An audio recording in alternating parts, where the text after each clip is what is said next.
कोई साधना करी, कोई शक्ति अदृश्य तरीके से उसके पास आई तो उसे महसूस कर लेना, उसे देख लेना, उससे बात कर लेना। तो ये जो क्षमताएं हैं ये जब भी विकसित हो सकती हैं व्यक्ति के अंदर, जब वो ब्रह्म ऊर्जा को अपने अंदर समाहित कर ले। जय श्री महाकाल। ब्रह्म ऊर्जा। बहुत सारे लोग मेरी जो ये बात है ब्रह्म ऊर्जा, इसको सुन के थोड़ा सोचनीय मुद्रा में आ गए होंगे और सोचने की चेष्टा कर रहे होंगे कि आखिर ये ब्रह्म ऊर्जा क्या है। तो आज मैं ब्रह्म ऊर्जा के विषय में बताऊंगा कि आखिर ब्रह्म ऊर्जा क्या है और किस तरीके से कार्य करती है और साधक या एक आध्यात्मिक व्यक्ति के लिए इसका क्या महत्व है। तो जो भी व्यक्ति साधनाएं करता है या जो भी व्यक्ति ये अभिलाषा रखता है कि उसके पास कुछ विशिष्ट सिद्धि हो, कोई ऐसी चीज हो जिसके माध्यम से उसकी जो अंदर की जो इंटरनल पावर है वो ज्यादा डेवलप हो जाए, जैसे ध्यान के माध्यम से कहीं का भी दृश्य देख लेना, अदृश्य चीजों को देख लेना, उन्हें महसूस कर लेना, किसी के ऊपर नेगेटिव एनर्जी है तो उसको देख लेना, उससे बात करने की कोशिश करना, कम्युनिकेट करना और उसको हटा लेना। कोई साधना करी, कोई शक्ति अदृश्य तरीके से उसके पास आई तो उसे महसूस कर लेना, उसे देख लेना, उससे बात कर लेना। तो ये जो क्षमताएं हैं ये जब भी विकसित हो सकती हैं व्यक्ति के अंदर, जब वो ब्रह्म ऊर्जा को अपने अंदर समाहित कर ले। ज्यादातर होता यही है कि जो लोग साधना क्षेत्र में सफल नहीं हो पाते हैं उसका कारण ये होता है कि उनके अंदर ब्रह्म ऊर्जा की कमी होती है। जितनी ब्रह्म ऊर्जा उन्हें चाहिए उतनी उनके अंदर होती नहीं है। मेहनत कोई व्यक्ति कर नहीं सकता। यदि किसी व्यक्ति को बोल दिया जाए कि आप अपनी ब्रह्म ऊर्जा को बढ़ाने के लिए 36 लाख अपना गुरु मंत्र का जाप करें या 1 करोड़ आप शिव मंत्र का जाप करें या नवाण मंत्र का जाप करें, तो इतना कोई व्यक्ति नहीं कर सकता है। ठीक है, तो जब व्यक्ति अपने अंदर ब्रह्म ऊर्जा ही नहीं लाएगा, यानी कि अपनी मोबाइल की बैटरी ही नहीं चार्ज रखेगा, तो फोन चलेगा ही नहीं। तो इसी तरीके से जो व्यक्ति साधना क्षेत्र में विफल हो रहे हैं, शक्तियां या साधनाएं करने के बाद भी उन्हें कहीं भी सफलता नहीं मिल पा रही है, ना वो शक्तियों को देख पा रहे हैं, ना महसूस कर पा रहे हैं। कई बार किसी शक्ति का, किसी सिद्धि का अनुष्ठान कर लिया फिर भी वो सफल नहीं हो पा रही है और ना ही वो उसे महसूस कर पा रहे हैं। तो इसका जो मूल कारण है वो यही है कि उनके शरीर के अंदर ब्रह्म ऊर्जा की कमी है। तो या तो वो व्यक्ति साधना करने से पहले, किसी भी साधना करने से पहले, या तो वो अपने गुरु मंत्र का 36 लाख जाप कर लें, या फिर सिर्फ पंचाक्षर मंत्र का 1 करोड़ जाप कर लें, या फिर नवाण मंत्र का 1 करोड़ जाप कर लें। जब वो इस तरीके से कर लेंगे तो वो किसी भी शक्ति को अदृश्य रूप में भी देख सकते हैं, उनके अंदर ये क्षमता आ जाएगी।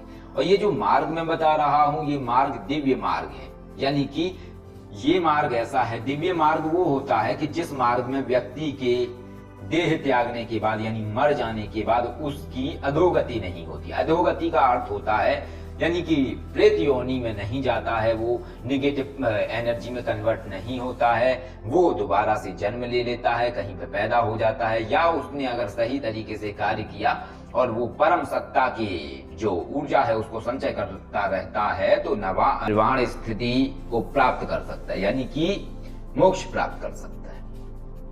तो ये चीज होती है, इसी तरीके से चीजें कार्य करती हैं। पहले जो मैंने लोगों को ट्रांसफर के माध्यम से जो अदृश्य शक्तियां हैं या अदृश्य एनर्जी है उनकी बॉडी में या उनकी एनर्जी से कनेक्ट करके उनसे ऐसा जोड़ा कि वो उनके माध्यम से जवाब ले पाते थे, बात कर पाते थे, उन चीजों को देख पाते थे, महसूस कर पाते थे। तो इस तरीके से ये क्रम था, ये सारी की सारी चीजें थी। तो उनको भी कहीं ना कहीं एक, जिसको आप शक्तिपात बोलते हो अपनी भाषा में, तो वो एनर्जी डालनी होती थी। तो अभी तो चूंकि मैंने ट्रांसफर भी बंद कर दिया है, शक्तियां देना ही बंद कर दिया, क्योंकि लोगों को ये लगता है कि भाई ऐसा हो ही नहीं सकता है। जबकि ऐसे बहुत सारे जितने भी सिद्ध थे, जितने भी विद्वान थे या जितने भी साधक थे, उनके पास ये चीज थी और वो अपने शिष्यों को इसी तरीके से सिद्धियां देते थे। और ये क्रम शुरुआत से है, क्योंकि शक्ति ट्रांसफर का क्रम शुरुआत से है। इसमें क्या होता है कि जब कोई व्यक्ति वाम मार्गी होता है, यानी कि तांत्रिक विद्या में संलग्न होता है, ठीक है, और तंत्र क्रियाओं में संलग्न होता है, तामसिक शक्तियों की साधनाएं करता है, तब क्या है कि वो जीवन रहते उन चीजों का उपभोग करता है, लेकिन अंतिम समय में वो उन चीजों का परित्याग कर देता है, यानी कि अपने शिष्य को मरने से पहले जल के माध्यम से दान दे देता है। वो जल लेता है, जल लेके अपने सारी शक्तियों के मन पड़ता है, प्रार्थनाओं के माध्यम से एक विशिष्ट क्रिया करता है और जल में स्थानांतरित कर देता है उस सारी शक्तियों की ऊर्जा को, और वो जल अपने शिष्य को पिला देता है। इसके बाद उस व्यक्ति की अगर मृत्यु हो जाती है तो उसकी सारी शक्तियां छूट जाती है, मरने से पहले वो मुक्त हो जाता है, और इसके 6-7 महीने बाद उस शिष्य के अंदर वो सारी शक्तियां पूर्ण रूप से जागृत होने लगती हैं और उसके पास वो सारी शक्तियां आ जाती हैं जो उसके गुरु ने उसे ट्रांसफर करी थी मरने से पहले। तो ये प्रोसेस है। अब अगर इस प्रोसेस को मैंने बंद कर दिया तो इसके अलावा भी एक और प्रोसेस होता है, जो प्रोसेस आपका इस तरीके से है कि ब्रह्म ऊर्जा का उदय। यदि किसी व्यक्ति के अंदर कोई व्यक्ति या साधक जिसने अपने गुरु मंत्र का ज्यादा से ज्यादा जाप किया हुआ है या शिव पंचाक्षर मंत्र का बहुत ज्यादा जाप किया हुआ है, 25 लाख के आसपास या आपका 36 लाख या फिर ये 1 करोड़ के आसपास इस तरीके से किया हुआ है, तो उसके पास ब्रह्म ऊर्जा का संचय काफी मात्रा में हो जाता है, और वो ब्रह्म ऊर्जा को उसके अंदर स्थानांतरित करने के बाद जो साधना उसने काफी सालों से की, 6 से 7 साल अगर वो किसी चीज को करता रहा, फिर भी उसको ना महसूस कर पाया, ना उनसे उस शक्ति से या उस एनर्जी से बात नहीं कर पा रहा है, तो वही चीज एक दिन में संभव है। यानी कि उसी शक्ति की सिद्धि एक दिन में संभव है यदि उसके शरीर में ब्रह्म ऊर्जा को ट्रांसफर कर दिया जाए, यानी ब्रह्म ऊर्जा का दान दे दिया जाए संकल्पित करके। ये बिल्कुल वैसे ही है जैसे पहले के जो जानकार व्यक्ति होते थे तो वो श्राप देते वक्त हाथ में जल लेके मन पड़ते थे और जल छोड़ देते थे। तो इसी तरीके से ब्रह्म ऊर्जा को भी जब किसी व्यक्ति को दान किया जाता है तो हाथ में जल लेके उसको दान कर दिया जाता है, और इसके बाद जो उसकी शक्ति है उसकी सिद्धि कराओ तो एक ही दिन में उसकी सिद्धि संपन्न हो जाती है। वो अपनी शक्ति से बात कर सकता है, उसे देख सकता है, उसे महसूस कर सकता है। यहाँ तक कि ब्रह्म ऊर्जा का विधान जो है वो ये तक है कि यदि कोई व्यक्ति है और उसने 7 साल से किसी अनुष्ठान को किया हुआ है और वो जो एनर्जी है या जो शक्ति है जो आज तक उसके सामने नहीं आई, उसने तो किया हुआ है, यदि कोई किसी ने उसको विधान दिया और वो विधान सही है कि 21 दिन साधना करने पे ये शक्ति सामने आ जाएगी, लेकिन 21 दिन करने के बाद भी उसके सामने कोई अनुभूति भी नहीं हुई। सामने आना तो बहुत बड़ी बात है क्योंकि वो चरण भेदन वाली बात है, तो ऐसे सामने तो चीज आती ही नहीं है, लेकिन 21 दिन करने के बाद भी वो उस एनर्जी का या शक्ति का प्रयोग नहीं कर पा रहा है।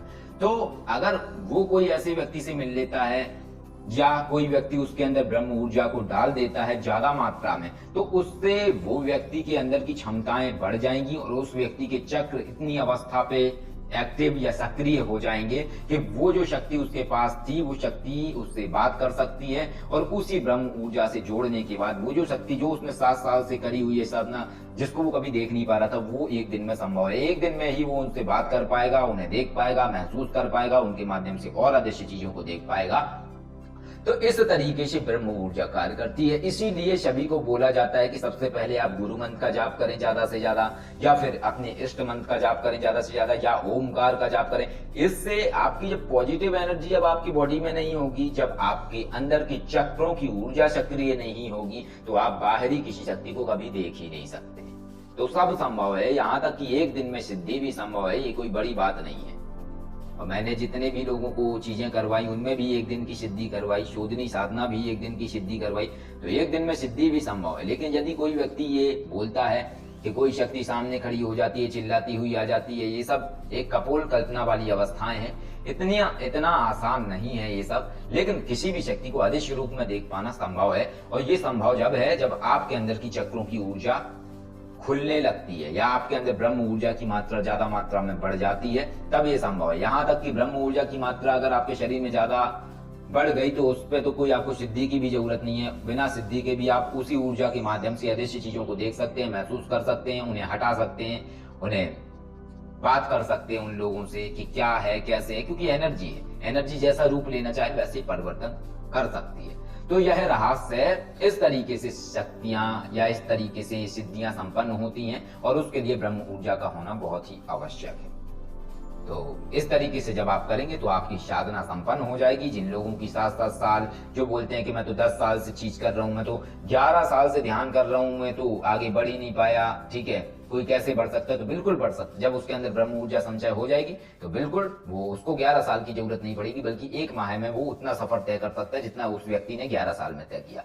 आशा करता हूँ ये वीडियो आप सबको पसंद आया होगा। अगर वीडियो पसंद आया तो लाइक कीजिए, नहीं पसंद आया लाइक कीजिए, अगर चैनल अच्छा लगता है सब्सक्राइब कर लीजिए, अगर नहीं अच्छा लगता है अनसब्सक्राइब कीजिए। जैसे मर्जी वैसे कीजिए। जय श्री महाकाल।